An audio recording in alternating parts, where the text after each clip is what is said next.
This channel does not promote any violent, harmful, or illegal activities. All content provided by this channel is meant for an educational purpose only. बार बार ঘূর্ণিঝড় হয় তখন উড়িষ্যা থেকে NDRF team নিয়ে এসে ওখানে সামলাতে হয়। তো আমরা দেখেছি কলকাতায় হঠাৎ রাত্রেবেলা নাকি বন্যা বৃষ্টি হয়ে গেল, বোঝা গেল না, তাই এত জল 2-3 দিন লেগে গেল মানুষকে বার করতে, এত লোক মারা গেল। আজ উত্তর বাংলায় তো সমস্ত পূর্বাভাস ছিল, কেন ব্যবস্থা করা হয়নি? কোথায় বৃষ্টি হতে পারে, কোনটা দিয়ে জল আসে, কোনো সরকারের কাছে হিসাব আছে, খবর আছে, কোনো ম্যাপ আছে, তার পরিণাম কতটা হতে পারে, কত ক্ষতি হতে পারে? টিএমসি পার্টির লোকেরা নদীর জায়গা, খালের জায়গা দখল করে বিক্রি করে দিচ্ছে, লোককে বাড়িঘর করে নিচ্ছে। জায়গা ছোট হয়ে গেছে, নদী খালের জল বেরোতে পারে না, সমস্ত ড্রেন বন্ধ হয়ে গেছে, তার ফলে জল উপচে এদিক ওদিক যাচ্ছে আর লোক মারা যাচ্ছে। দায়টা পুরো টিএমসির। এখন সেটা নিয়ে ওনারা ব্যবসা করবেন, টাকা নেবেন। 23 জন মারা গেছে তো কোনো এখনও নিশ্চিত নাই, আরও 23 জন যে ভেসে গেছে তার কোনো খোঁজ নেই, তার খবরটা কে নেবে? উনি তাই করবেন, 1-2 লাখ টাকা দিয়ে দায়িত্ব শেষ করে দিলেন।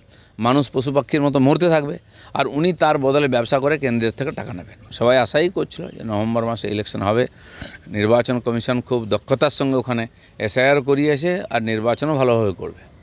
দখল করার কিছু নাই, ওখানকার লোকেরাই আজকে ভারতের সঙ্গে আসতে চাইছেন, অনেকদিন আন্দোলন চলছে, সেনা বাধা দিয়েছে, তো সেনার বিরুদ্ধে লড়াই করছে ওরা। ওদের উপর যে অত্যাচার হয়েছে, ইসলামের নাম করে ওদেরকে ভারত থেকে আলাদা করা হয়েছিল, আজ দেখলাম কিছুই নেই ওদের কাছে।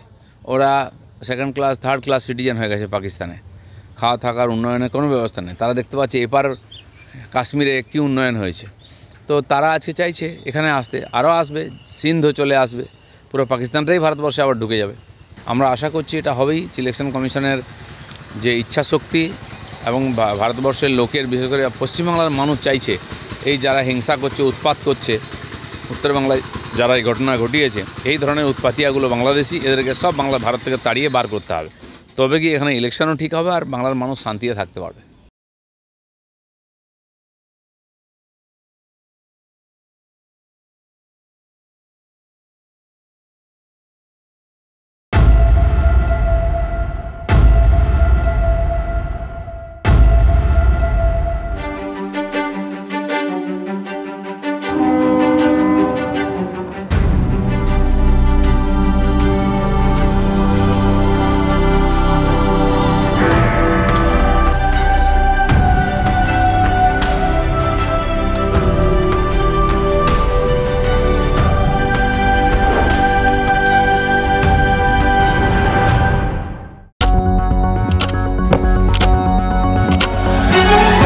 রাজনীতি শুধুই কি রাজার নীতি?